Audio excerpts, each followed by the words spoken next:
Welcome back, adventurers. Well, this week on Barefoot Doctor Sailing, we're trapped downwind in a 50-mile gulf, and it's time to fight our way out.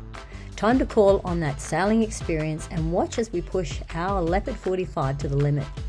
We explore ancient ruins in Nidos, ride with our Oxley spinnaker, and swap sailing hats with some awesome followers. Let's see if experience can outmatch the wind. So kick off your shoes and come barefoot with us. We are John and Ellie, the Barefoot Doctors, sailing and travelling around the globe. Join us as we explore the beauty of the world, because life is better barefoot.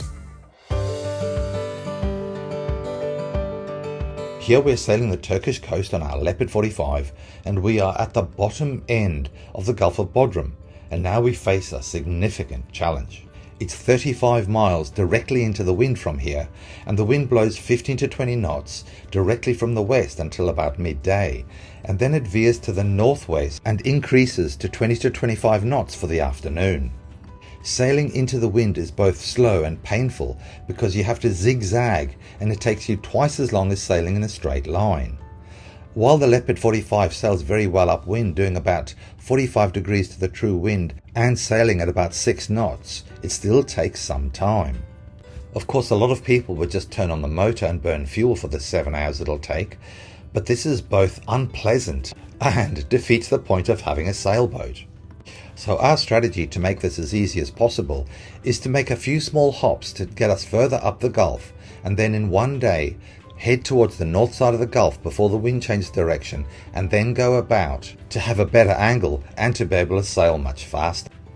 This was a plan recommended to us by Ufuk in Suud, and is also a classic racing boat strategy when you know which way the wind is going to shift. So Elizabeth drops the lines, taking care to avoid the urchins that are peppered on the shore like minefields.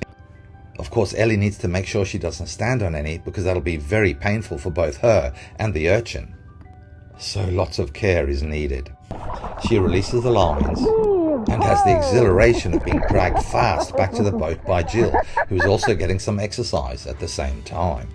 Motoring out of this idyllic little anchorage, we turn left and then head down to Two Tree Inlet, which is a really unfortunate name, because obviously one of these trees has died, so it should be One Tree Inlet.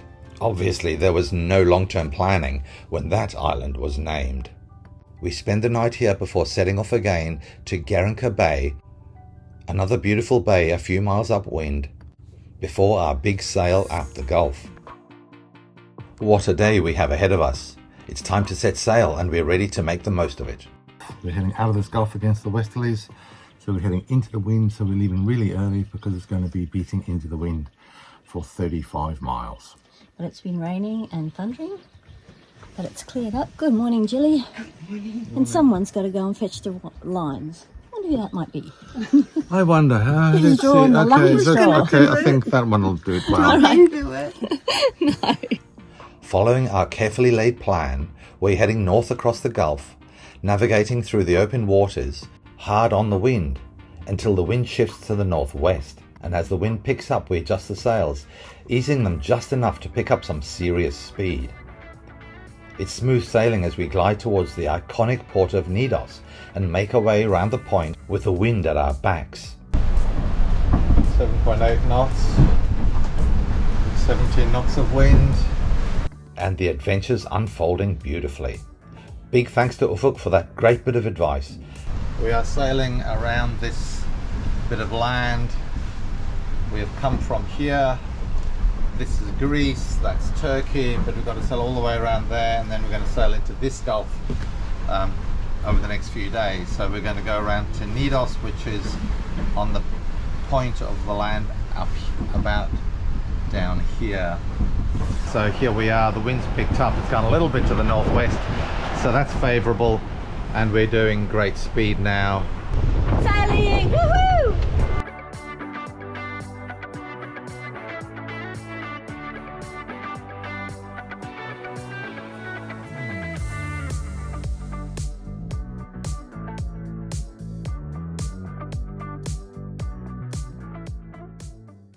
Nidos is a place that truly can't be missed. This ancient military port has witnessed centuries of history, with ruins dating back to the Greek and Roman times. We are at Nidos, which is a very famous archaeological site. It was famous for astronomy and also for the medicine, for the clinical observation. It's even got a temple for Apollo, and it's got a temple for Aphrodite. And Aphrodite, of course, is the queen of beauty. A guy that sculpted a sculpture of Aphrodite said to be the first one to picture her totally naked. It's actually gone missing. So no one knows its whereabouts, but it'll probably turn up somewhere in the world and it'll be worth an absolute fortune.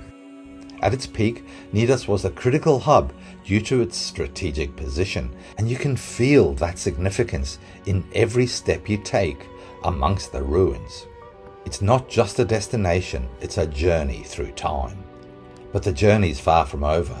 We're setting sail again, this time towards Derchek Bay, a breathtaking spot that never fails to impress. The water here is crystal clear, and the bay offers excellent protection from the elements. And don't forget, there's a great restaurant to enjoy a meal and take in the scenery. From there, we head on to Benchik Inlet, another stunning location with the option of stern mooring or dropping anchor in a peaceful alcove.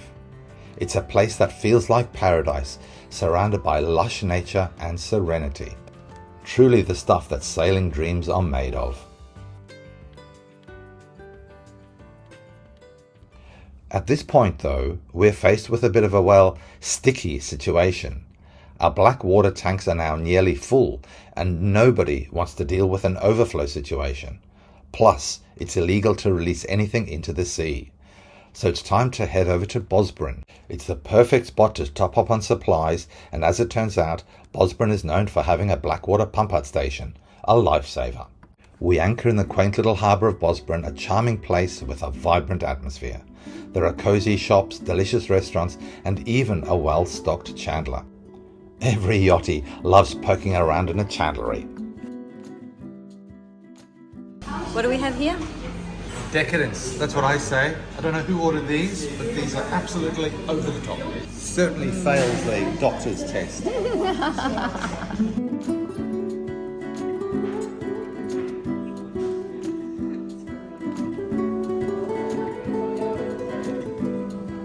good is that?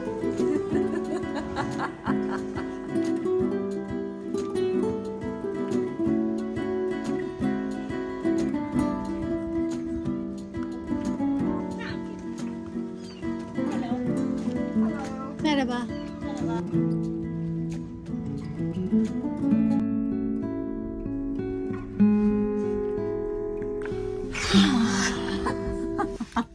Wow. We've had a big day, haven't we? It has been. Seems like a big day. Yeah, we've pulled into this port. Where are we? Bozburun. Bozburun. And then we looked to the side and talked to the guys at the side of us having a monohull, and noticed that the outboard wasn't working, so John, being in the sailing community, popped over and Tried to help him, and so he was there working on the outboard with them. And anyway, then we got talking and we said we're going to go out for dinner, and they're going to go out for dinner, so we all... And he came from the same town as I was born, in South Africa, in Durban. So we all ended up going out for dinner, and we just had the loveliest time. And of course, sailors being sailors. Solly and Sarah, that is. Yep. From Boston. Yeah, absolutely wonderful people. And then as we were coming out of the restaurant, we invited Solly and Sarah back to the boat if they wanted to have a drink, because they bought John a bottle of wine as a thank you, which was really lovely, but totally unnecessary. Ready? 1, 2, 3, cheers! Cheers! Cheers! Nice to meet you. Nice to meet you. Cheers! Here's to good friends, good times, and sailing.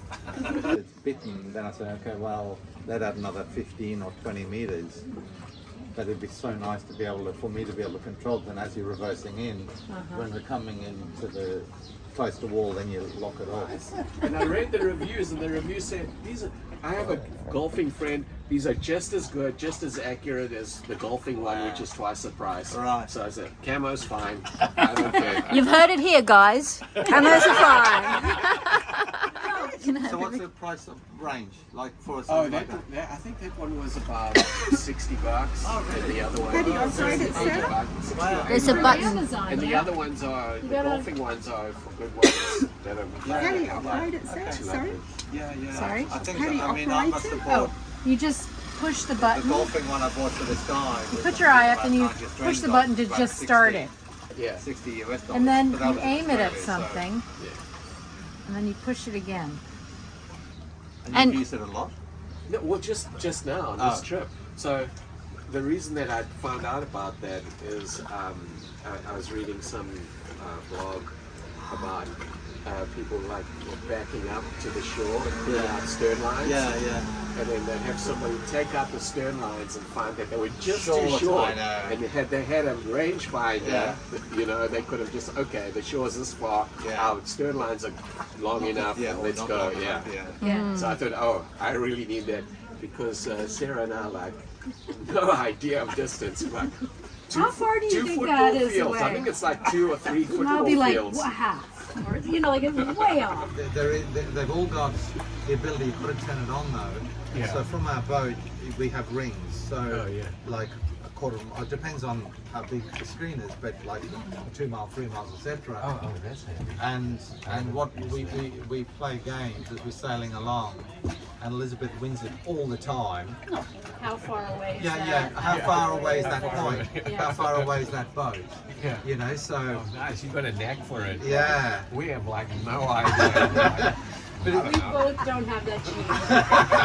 Can I just interject here and say, for these folk, we are not sponsoring. We are not sponsored by these guys. There's no sponsor, all right? Just for the record. But how many people use rangefinders? The golfers do, and maybe Sailors. it's time for the sailors. Every distance challenged, get one of those. Yes. So you've heard it here, folks. Oh wow. So if you had to measure across, it's only 100 meters. Yeah. no, that's feet. Oh, that's feet. That's Oh, wow, 109 100 feet. 100 Wow. feet. Yeah, across.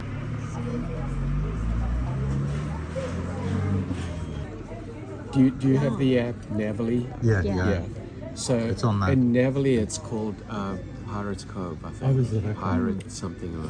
Yeah, we could go But tomorrow. that is It's just beautiful. fun Is it? because Yeah. you feel like, Like a little pirate's hideaway. and then you, as you're leaving, you really appreciate how hidden it is. Yeah. As we were coming out of the restaurant, these two people were standing in front of the boat, well, at the back of the boat, staring at the boat. And in fact, I thought, oh, I wonder what they were looking at, if we had left something on or something had fallen down. But they had recognized Expedition Barefoot because they were followers. And they were like, hey, you know. It is you. Yeah, really pleased to see us, and so it was really cool, and we started chatting outside the boat, and then we thought, hey, well, if you want to come and, you know, Have a look at the boat. come have a look on the boat. So we brought them onto the boat, and then we went upstairs, and Wayne and Nikki from Oxford. we actually didn't offer them a drink. We were so busy chatting that we didn't really have a break to say, hey, would you guys like a coffee, a tea, or a glass of wine, or anything like that. We didn't even offer them a drink, so I'm so sorry, guys. We're not very great hosts. Okay, so we bumped into these guys out front. They were checking out Expedition Barefoot and wondering where the disco doctors were, and we were in having some dinner. So we just said, hey guys, and so the next minute, you know, they're Wayne on and Nikki are here. Expedition Barefoot. There's Wayne. Invited to view on board. He's excited as This is Christmas Nikki. morning. Yeah. So welcome, guys, and say hello to YouTube. YouTube. Thank you so much. Just out of view. You're out of view, hon. I actually like this better than the big boat. I mean, that 62 was just. Well, we've done two 62 foot cats, and they were just too big. Yeah, this is a Oh, really yeah. good size, 45. Like, this is the only one we could get that was closest to the 50 that we lost. Right. And so we thought, well, we're going to sail the Med anyway. We might as well take the 45, sail the Med for 3 years or whatever, it'll be even better than the 50 because it's smaller, which will fit in to the med marinas. better, into the marinas and things. And so that's what we thought, because we were going to bring the 50 over here anyway and sail on med. So this kind of worked out really well for us. And we thought we'll keep it for about 3 years, and when we're ready and our next boat's ready, we'll sell it. So let me talk about me for a second. I know that sounds pretty wrong, doesn't it? But no, I value your opinion, because when I started off looking, thinking, oh, I want to sail around the world. Yeah. And Nikki's done probably, in terms of qualifications, she's done more qualified sailing than I have. Right. Being a Kiwi, I've just been around boats all my life, mostly drunk. On and off boats. I've owned a couple of speed boats and also diving, water skiing, all that sort of fun stuff that you do. But I've never really gone out and done the serious stuff with a sailboat. So my journey has been seeing guys like yourselves on the Cat going, oh my God, that is exactly what we need. So we get that sort of floating apartment, you know, the condominium on the water type thing. We can go and see the world rather than do it on land. You just want to travel. But my journey went from that and ended up to, you know, the Kraken, because I'm going, I need a boat that looks after me when I cock up, because I'm going to cock up because I don't have that experience, right? So I'd love to hear your view on, you know, because you hear this whole argument, the monohull versus the catamaran, and can someone like I, and then therefore Nikki and I as a couple, take on a cat safely and go around the world? The only cats that you have to be very sensitive about are the very light ones, because the very light cats, if the very high performance end of the cats are light, they can fly hulls, and if they can fly a hull, they can flip over. There are people who've sailed who thought they wanted performance cats, then they go out and sail on them and they get completely freaked out because they just can't. They realize it's a lot more scary and a lot more noisy and a lot more hairy than they want to live. Like, we want a boat. I want a boat that sails fast, but I want to be able to sit there with my cup of coffee and think, oh, there seems to be a bit of a gust happening. You know, like, okay, maybe we should reef.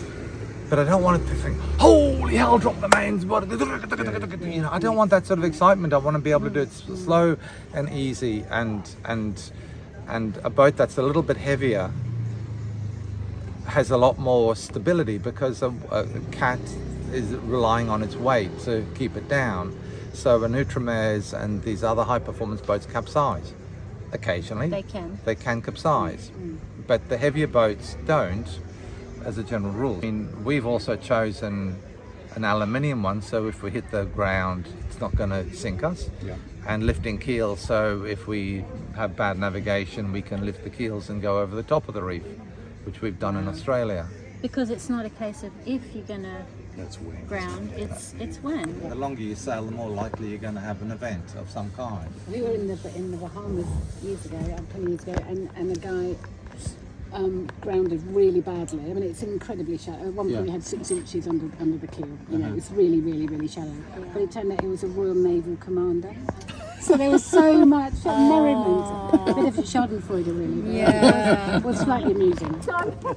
You're going too? Oh, Bye-bye. You too. Genuinely has been a pleasure to meet you. So pleased And to meet someone you sort of see online, and then to actually get to speak and see them, it's just, this really is special. Oh, that's so lovely. Thank you. Removing the celebrity bit, but you know what I mean. Oh, I hope you do. Keep in touch, guys. Yeah.